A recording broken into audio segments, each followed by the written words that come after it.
Hey guys, it's Shox here with the second part of the Starcraft 2 race comparison guide. In this video I want to talk about the Protoss race and their build mechanics that set them apart from the other two races in Starcraft. The first thing I want to talk about is their style of building. Unlike the other two races, Protoss is the only race that you can use one worker to construct your entire base, which is really nice. The basic building you need to build first off is your supply building, which is going to increase your supply count so you can build more units, and that's your pylon. And unlike other supply unit or buildings from the other two races, pylons are actually really important for a Protoss player because the pylon sets off this field, as you see right here, the power field, and your buildings can only be placed in this power field. So every time you want to build a building besides a pylon, it has to be within this power field that's powered by a pylon. So for example, if I want to build a gateway, it has to be in this power field. As you can see, it's green. If I try and build outside this power field, it's going to be red, and it doesn't allow me to build there. So I have to build this inside this pylon. And as you can see, I can build multiple buildings with just one probe, which you can't do with any other race. So like I said, you only need one probe to construct your entire base throughout the entire game, which is really nice. The next big thing I want with the Protoss race is Chrono Boost. Your Nexus has this ability called Chrono Boost, which is going to speed up your production of either your units or any upgrades of a building by 50%, which is really nice in case in the early game it helps with your economy. You're able to pump out probes a lot faster to boost up your economy, and then later on if you need a couple upgrades or if you're trying to produce a couple of units really quickly to get out timing push, such as Colossus or Immortals. So if I was to go with an upgrade, I can then use Chrono Boost and cast it onto my forge, and it's going to speed up this upgrade by 50% for 20 seconds. Same goes for here. If I want to build a Immortal from my robotics bay, I can cast Chrono Boost on my robotics bay, and it's going to speed up my robotics bay production by 50% for 20 seconds to get that Immortal out 50% quicker, as long as I keep Chrono Boost casted on there that entire time during production.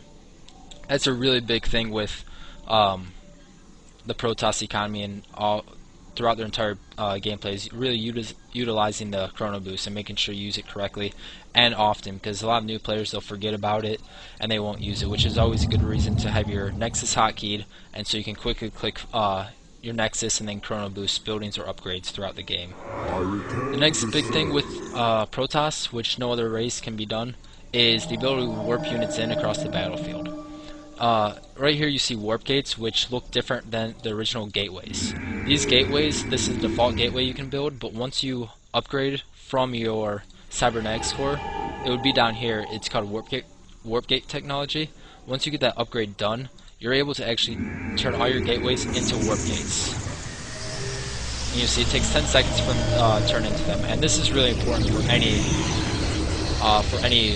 Protoss player, especially if they're going heavy ground units, because the ability to warp units in battle is really crucial and it's going to help you in any game. So as you can see here, I have like a pylon next to my opponent's base, so I select W, which is the hotkey, to select all my warp gates, and then I can just warp in units wherever within a power field. You don't want to do that right by You don't want to do that right next to their army, but as you guys see, you can warp in units right there, which is really nice. So I can do it anywhere, but you can't do it offside power fields. So you can warp in units anywhere on power fields, but you can't do it off the power field. So the next big thing with the Protoss units, or Protoss race, is all their units and even their buildings, they have a shield technology, which basically they have lower HP than a normal unit, but they also have a shield. So as you can see here, besides just having HP, they have a shield, and their shield, which is the blue, goes down first, and then once their shield is completely depleted, then they'll start losing HP. So if I grab this unit, pull him back, well, he has 0 out of 80 shield, and he's already lost a lot of his HP. If you see, his shield is already regenerating just from being outside combat, so over time his shield's going to regenerate from 0 up to 80, so he basically now has double the HP, or the amount of health, once his shield fully regenerates. And that's one big thing about the Protoss, is their shield. While they have lower HP, they do have the shield, so after battle, You just get them out of battle. As long as they're out of battle, their shields regenerate. And a good Protoss player will be able to blink these stalkers behind and let their shields regenerate, and keep them out of battle while their shields regenerate to give them additional health. So from then just having 18 HP, he now has 80 shield and 18 HP out of 80, which is really good. Now the next big thing too about the Protoss units, which I don't have, it's if you want to do, you can build a Dark Templar Shrine, which you don't see too often in high level games, but a lot of low level games you will see this. Dark Templar Shrine will allow me to warp in Dark Templars. What Dark Templars are, they're really powerful units, and they're automatically invisible. So your opponent won't be able to see your Dark Templars unless they have some type of detection, such as a turret, or they scan in the Terran, in this Terran case, or if it's Zerg, have an Overseer, or Protoss with an Observer. So against new players, Dark Templars work really good. The Shrine takes a long time to build, but if you can get them early game, they can be really powerful.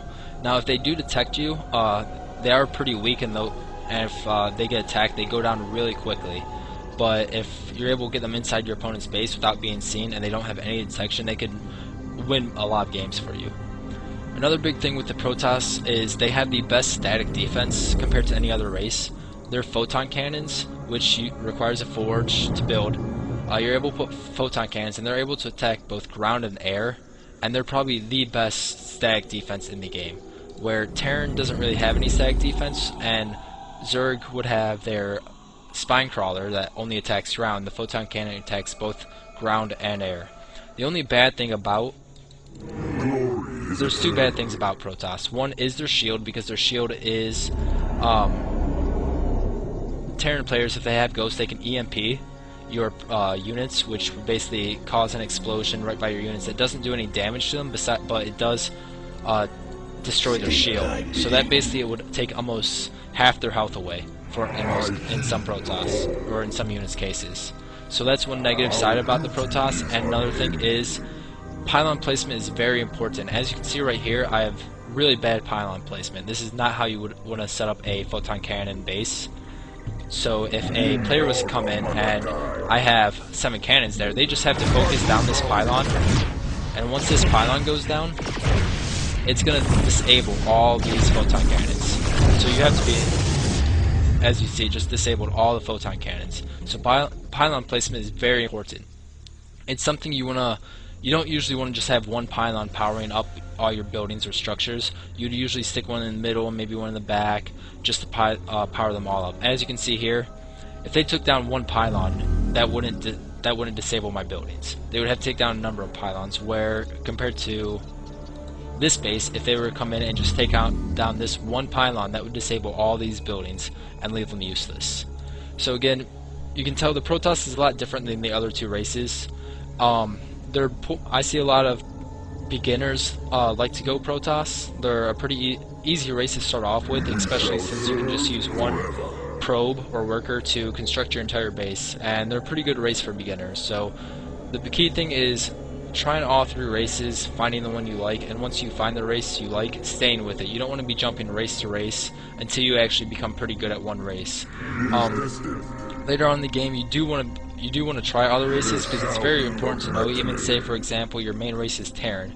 It's very important you know different things, such as say this Dark Templar. So if you scout your opponent's base and you see this Dark Templar Shrine, you know they're probably going to get Dark Templars. So then you can get some type of detection up.